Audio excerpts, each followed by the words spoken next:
Welcome back. On this day of giving, many of us are thinking about how to make the biggest impact.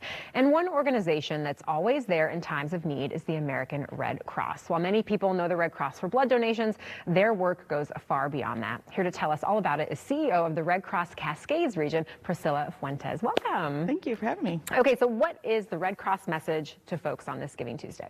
Yeah, this Giving Tuesday, we're encouraging people to give something that means something.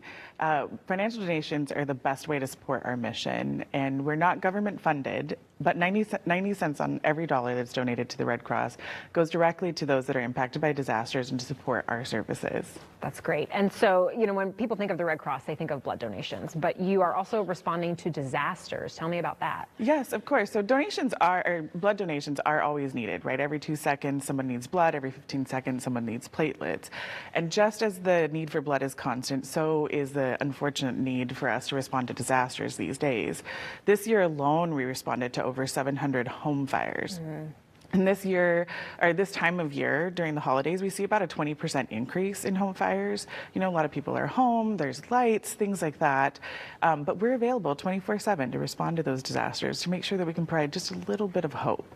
Unfortunately, though, home fires are the single cause of deaths every year, even when you combine all other natural disasters together. Wow.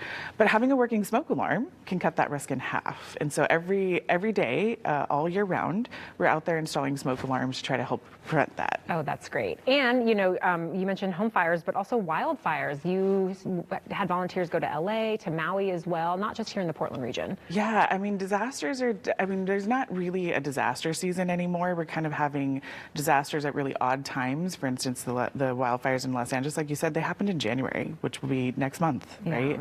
And I think it's really important for us to know that this can impact anyone. And I think about this summer when we were responding to disasters in the Gorge and the Rowena fire. We were there at the shelter and people were coming in, and the look on people's face where they were just lost and they were looking for information or where to go or what to do or where to sleep. We were able to be there and support them and help provide that little bit of hope, which was really important in that devastating moment, right? Yeah. Disasters, unfortunately, are bigger, they're happening more frequent, and they're impacting more people every day. So how do you keep up the pace? How do you keep growing, unfortunately, with the fires and the disasters and everything? Yeah, it can be relentless, which is a little exhausting sometimes, but we're so grateful for our volunteer workforce, which is about 90% of our workforce. So the vast majority of Red Crossers that you see with Red Cross vests are volunteers.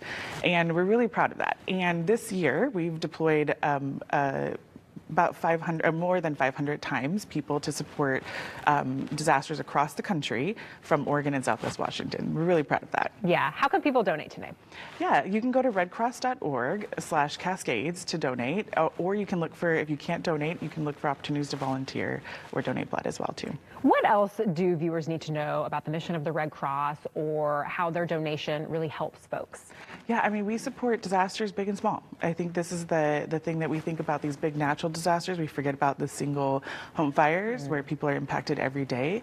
Last night we had 2 different home fires in our Oregon and Southwest Washington region, and I'm sure most of those don't make the news, and so it's really important for us to support those families as well. Yeah, and you're also giving kind of mental health support as well. Yes. I know a woman who is a retired therapist, and she was deployed to Maui just for that, so that she could help folks kind of get through it, So talk a little bit about that. Yeah, we provide health services as well, so we can replace necessary medication and supplies that people maybe left home without.